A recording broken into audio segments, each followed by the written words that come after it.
might be up next, or Tim. Tim, go ahead, Tim. Sure. So much to say, so little time. I don't know. These guys typically go for 3 hours, so I don't know. Yeah.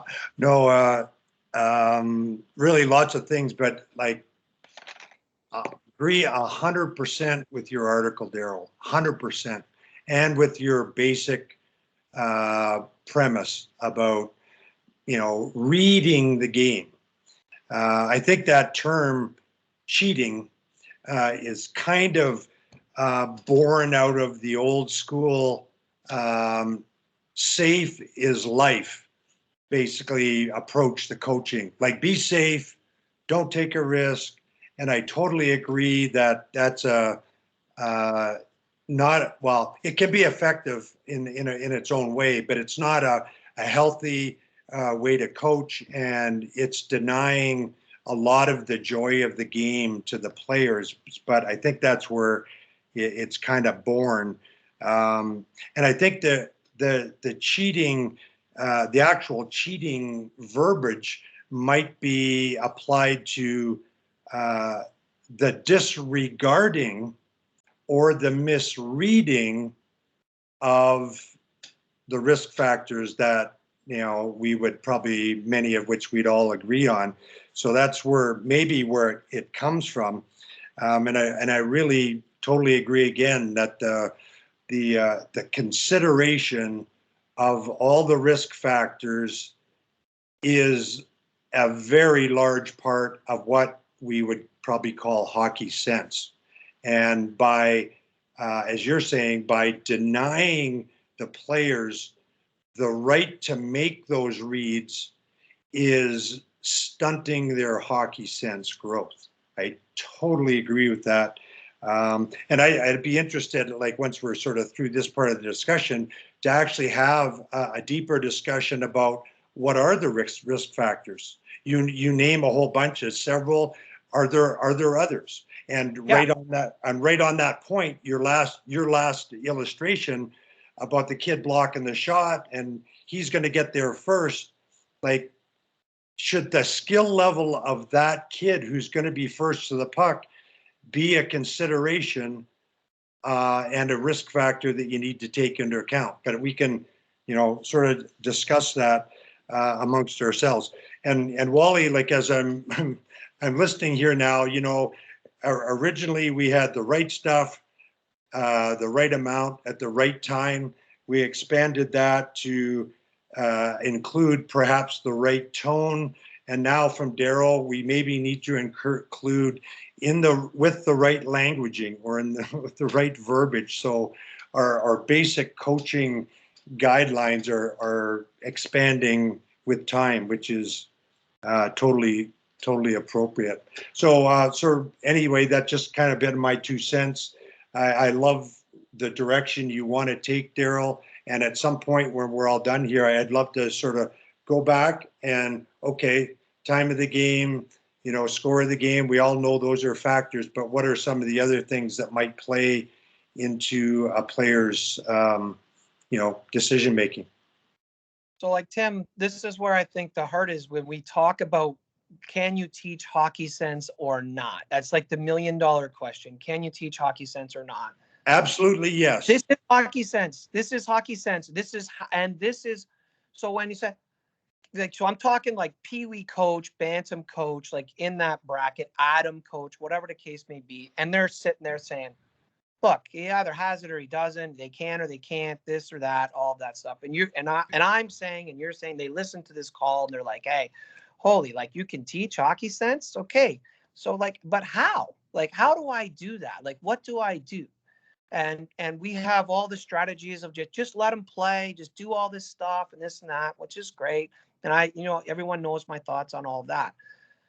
But if you're the coach, you're standing there on the bench, you're watching this game, questions regarding all of these things that you just brought up, one question here or there, that causes reflection.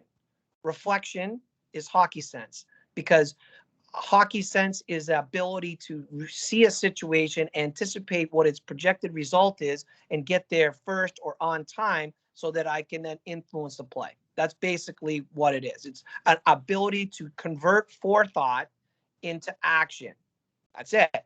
So by creating reflection, you then give them an opportunity to have forethought. They can now be like, okay, well, what was I thinking? Well, the truth was, I wasn't thinking at all. Okay, well, there's our first problem. Okay, so in these situations, here's a few considerations. Okay, so now we do that. A month, 2 months later, a year, 2 years, depending on the development path and your effectiveness as a coach, they come back and you're like, okay, so here we are again. What were you thinking? Hi, good news, coach. I was thinking. Okay, now this is good. I'm listening. What were you thinking? Well, based on this pattern, I thought the puck was going to go there. So that's why I went there. Okay, now what were the factors?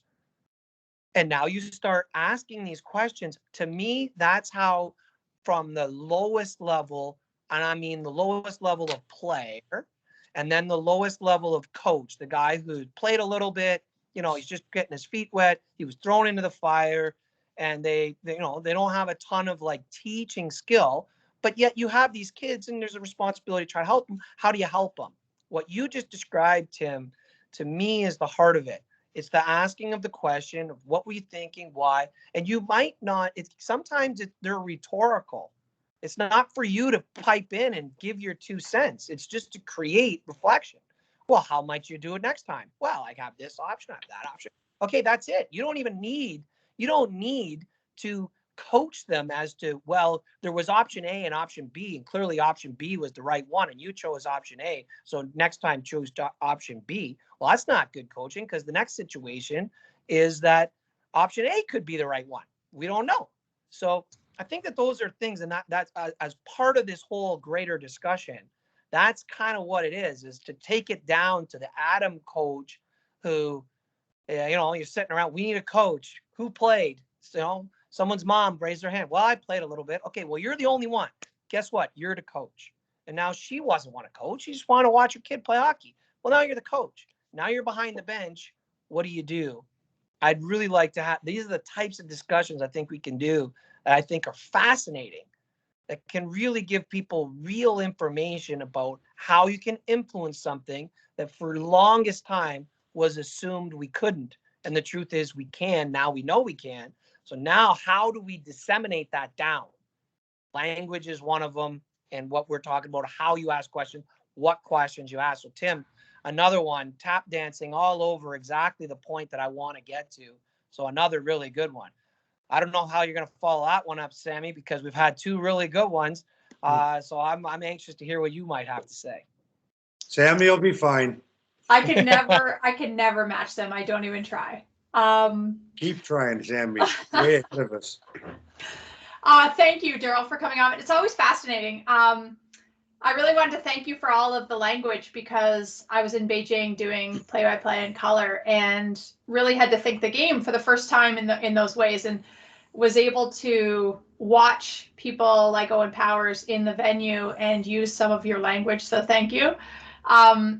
Getting to watch some of the younger players, Slavkovsky and Yelenseyev, those guys that I would have never seen what they do prior to thinking the game the way you think it, and which then allowed me to do my job better. So thank you for that. That was great. And being in the venue was just an incredible experience. I'd never really watched or worked men's hockey before, so that was really great. So 2 things. One is I think everybody needs to watch the men's semifinal game tonight for sledge hockey at the Paralympics. It's 11 o'clock tonight. One of the best hockey sense in the entire world. I mean, I'm clearly very biased, but my husband reads the play so incredibly well. And in his 6th Paralympics, obviously he's not as fast as he was. Obviously he's not the player that he was, and yet he's in on every single play. I am just absolutely amazed. Every time I see him, he is nowhere near where I think he should be, and then he is in on a play. So 11 o'clock tonight, Toronto time, and the gold medal game is 11 o'clock on Saturday, I think. So everybody needs to watch that. The question I have for you specifically, Darryl, is I have watched Ella play a couple times now and watched the Oakville team. I was incredibly amazed by their sense on the ice. So the question is around other players. So Abby Murphy, I thought was really good, and she does a lot out there. Why are these girls? Why your daughter and I don't know if you can even comment on this, but your daughter and Abby Murphy, what is the difference between them and the players on the U18 team? Like what is that next step that those two girls specifically, I guess, are, or maybe that group of girls are missing to get to that next level? Because to me, they look like they are doing everything right.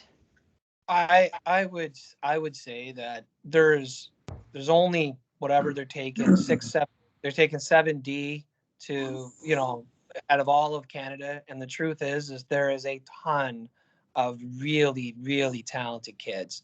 And I think that it comes down to, you know, what your vision is for the team and what you want in terms of the assets of the kids and the style of play and the context of everybody else and all of that sort of thing. So I think that those are all factors. And, you know, I wouldn't want to be the one that picks the team, because I think that you could have, like, from what I gather, and I was fortunate enough to see some of the kids from the West for the first time when Ella was fortunate enough to be in Calgary, and there's some unbelievably talented players.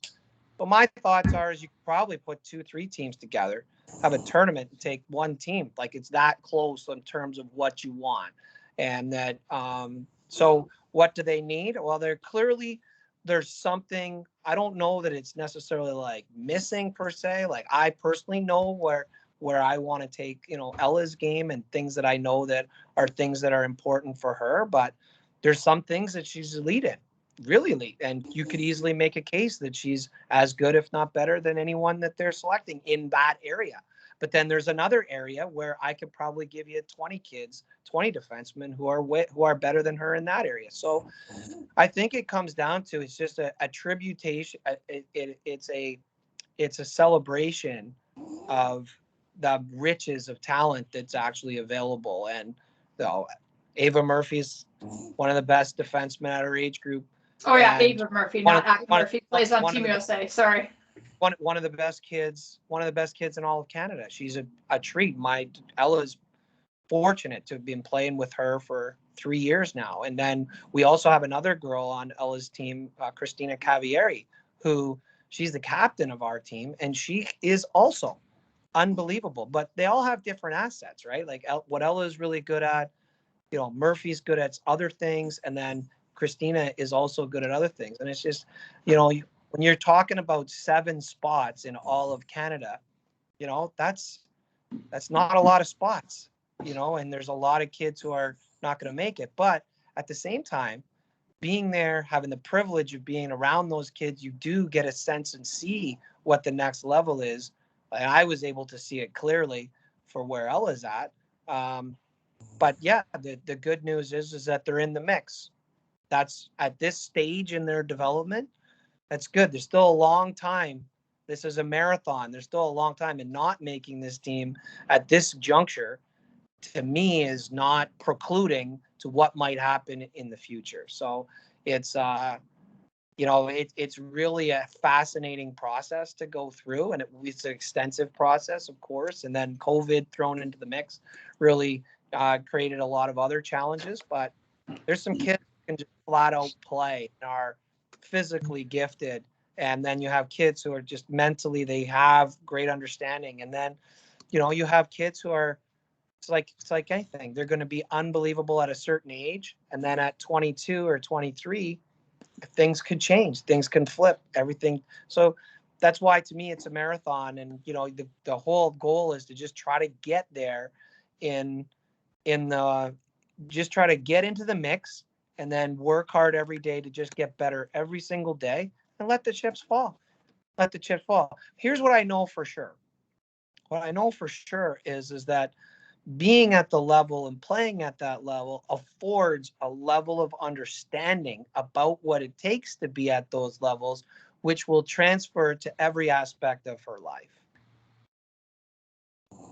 It's a great perspective. Thank you.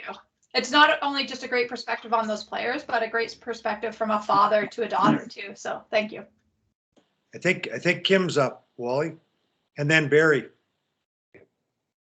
I got time for two more, and then I got to bounce, but I want to make sure that we get a little bit of this in here. So go ahead, Kim. Yeah, I actually just wanted to share an anecdote that brings what we were talking about previously together about verbiage and a concept. So last Friday night, I got parachuted in to coach our U15 AA team. I know the players because I do skills with them every week as part of our high performance program. Some of them come to my camps, so like I know how well they shoot and skate, but I've only watched them play a couple times. I knew nothing about the opponent. They're playing Etobicoke, never seen them play, happen to know the coach, zero. And it's now we're in playoff playdowns. It's a little weird in Ontario. So, I need to go in this environment and make them effective, right? And you go, okay, well, there's a million things I could do as a coach who's coached for 15 years, but I don't really know what these kids are doing. I don't know their systems, and I don't think, in 4 hours' time I can learn it all. And I have no idea what the opponent's going to do. And this is a game that means something, right? So to me, this is not that coaches are necessarily put in this situation, but if you are, the mom who puts up her hand and goes, oh my God, I'm coaching, right? This goes back to just teach small area games, just do things. So I just picked one thing. Okay, I'm going to give them one concept. And the concept was own the blue lines. Just own the blue lines, guys. That's all I want you to do. We're playing in a crappy little Toronto rink with a neutral zone that takes you half a stride to get through, right? So don't let them in our front door over the blue line, and don't let them out of their blue line. That's it. That was the entire game plan that we focused on, right? So to me, then you're just asking questions. Okay, so we backed in there, strong side D. One of the Ds came across, skating forwards, angled, pushed her to the wall. Okay, why did you decide to do that? Well, you said not to let her over the blue line. Okay, so you chose to skate forwards. Great. And, it was interesting to see how it evolved over the game because, of course, I said it. I talked about it in the room. And they just, backed in out of our, gave up the front door, let the burglar in the front door to gain our zone, right? Didn't put good back pressure to keep them in their zone, those types of things. And over by the end of the game, it was really fascinating to just notice that one single concept that we hammered home. We got scored on in the first shift. That's just my bad coaching. Okay. And the other team was the better team, but we were the better team in the second half of the game. And that was the only thing we coached to. It was the only thing we focused on. So I'm not saying it was, we didn't win 5-0. Okay. We lost the game, but it was really fascinating, not really knowing the team or the opponent, to just go in and myopically focus on one thing and center all your questioning and all your feedback around one thing. And the girls really enjoyed it, and they really found it a way to measure their success that wasn't necessarily the final score or the outcome. And I found it really useful for us as coaches too. So I just wanted to share that. And I thought, it brought us sort of full circle on what we were talking about before, that, the verbiage was so clear, right? Just own the blue line, own the blue line, own the blue line. And it really did transform their game. And I still don't know what our power play was. I don't know what they do on the breakout. I have no idea. I couldn't tell, which is probably an issue. But it didn't matter. We almost won the game. And we were down 2-1 with 2 minutes left, pulled the goalie, hit a crossbar. We almost won with no familiarity. So I hope that plants a seed, but I'm, like I said, it's a bit of a unique scenario, but I think the verbiage can be so powerful. So I just wanted to share it. I don't know if Darryl has any thoughts on that, but to me, I could have done that with the U9 team, done the exact same thing. It's a game. It's game theming, which is a great coaching concept that you can do whether you're, you were parachuted in and you're trying to, get your head wrapped around this group and trying to, come up with something that you think is going to be important, that's going to help them win, but also be a development piece that's important as well. And you want to see how they're going to react and all of that stuff, and the development throughout the entire game by focusing on one thing, you can really make some great traction, which is exactly what you're talking about. And I think that, anytime you can, you're also connecting the hockey sense piece of it, owning the blue line. Every time they exit, they're going to exit differently. They're going to exit maybe with just one player one time. Then they're going to exit, it's a 3-on-2 another time. Then they're going to exit, the puck's in the middle of the ice. Then they're going to exit, the puck's on the outside. The puck's going to be on someone who has a puck who is on their backhand. Someone's going to have a puck who's on the forehand. Their third line's going to come out that doesn't have the same amount of skill to hurt you than the first line. Then maybe there's a defenseman that's going to lead the rush next. So the best part about that is that there's a fingerprint concept. Fingerprint meaning there's no two that are alike, but you still have to adjust and adapt and find your way. Those types of things are so powerful, and it creates, it forces them to try to work together, and then they have to talk about it, and it gives you opportunity to raise questions, and you're creating thought, and you're doing it on a team level.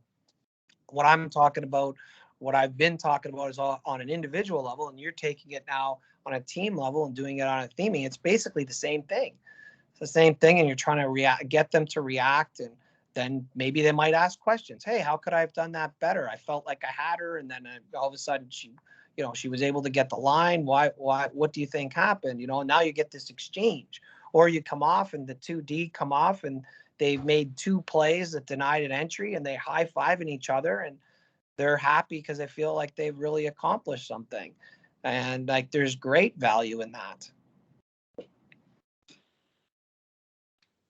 I think Barry's up.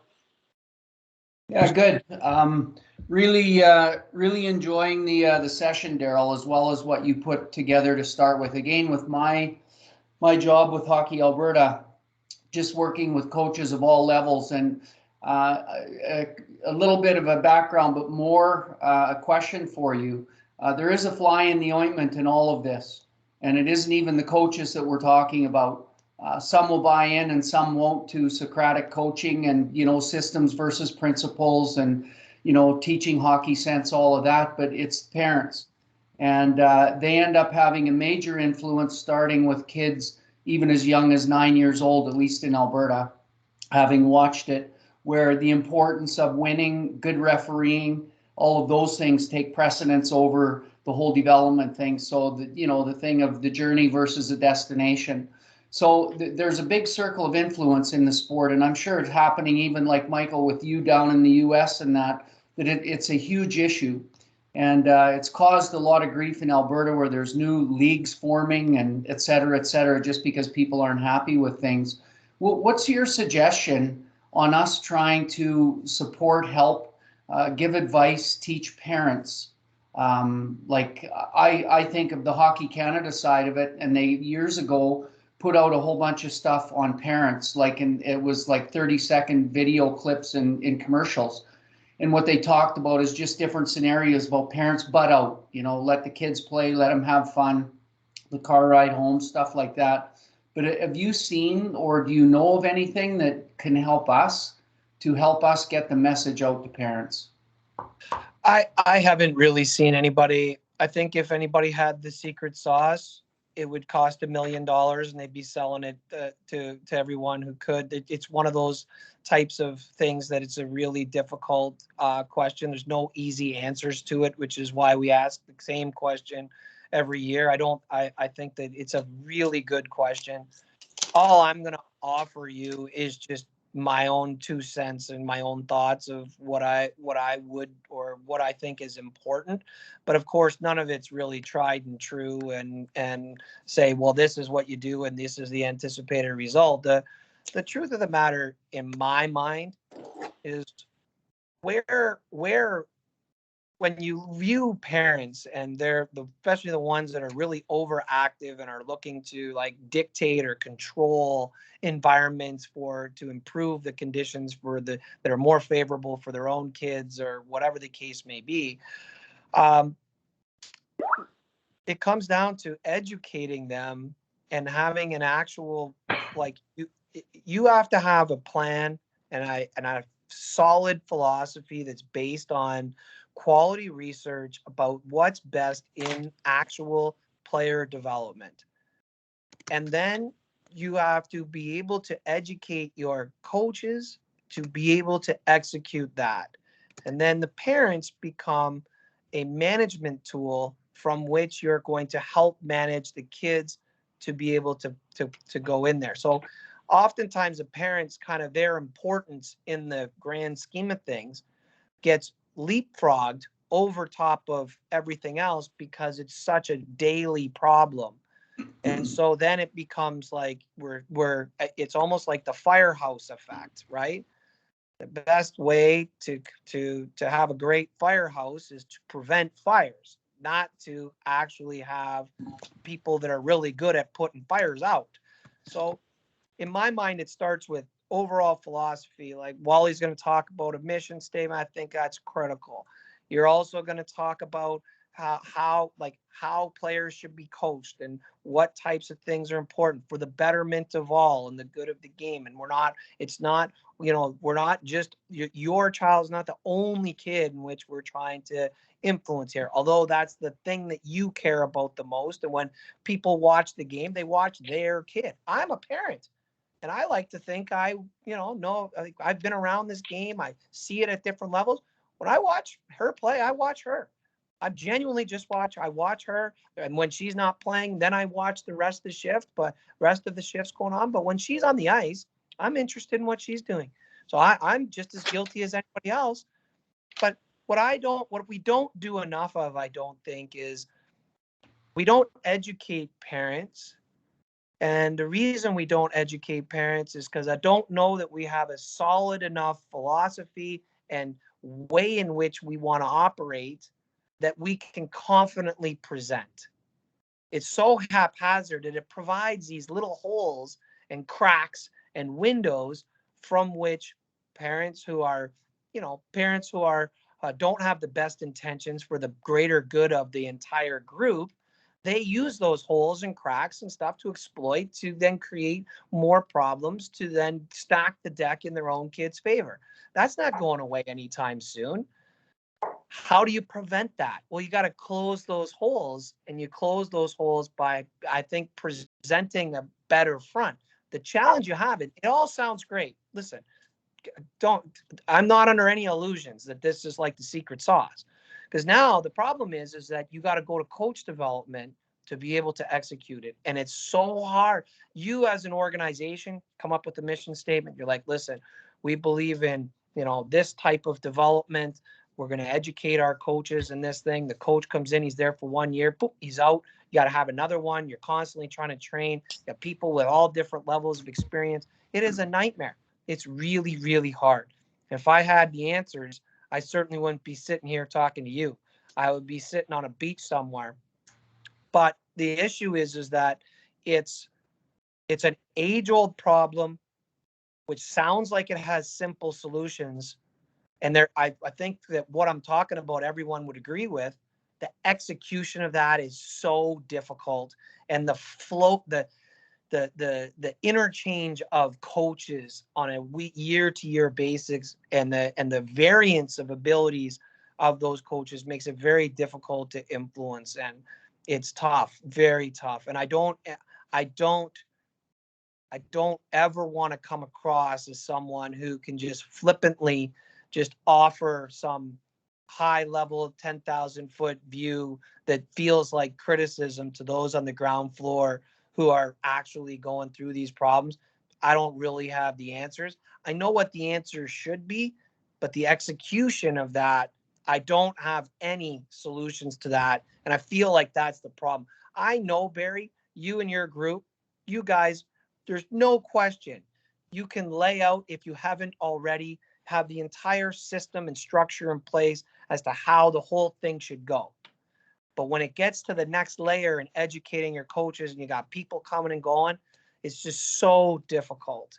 And so those best laid plans, you put it to the execution level, there's cracks in the foundation, there's holes all over the place. And the parents who they're looking for those holes, looking for those cracks to stack the deck in their own kids' favor. They're just constantly exploiting them, and it's a major issue. And I don't ever want to come across as someone who's just flippantly going to disregard the great work that you guys do under tremendous difficult circumstances. I don't really have the answers. I just don't. I don't know how to execute it, and it's really hard You need to come at it from like I would try to come at it from a human perspective, but even then, it's really difficult. There are people who just genuinely believe the secret to success in hockey is to stack the deck in their kids' favor as much as possible and eliminate all the other competition as they go along. And you just can't get there's such a narrow viewpoint of what's going on, and the number of people that create problems where, yes, your kid is the best kid in a city of 20,000 people. When we expand to the region, and now we're talking about 200,000 people, they're not even in the top 10. And then when we talk about the entire province, they're not in the top 300 kids in the entire province. They're not even in the top 300 kids. And yet you're going to argue with me about giving them more ice time or cutting this kid or going down to 2 lines or whatever it is that they were playing with this player, or this player should be cut, and all the other things, or mistreatment, all the things that go on there.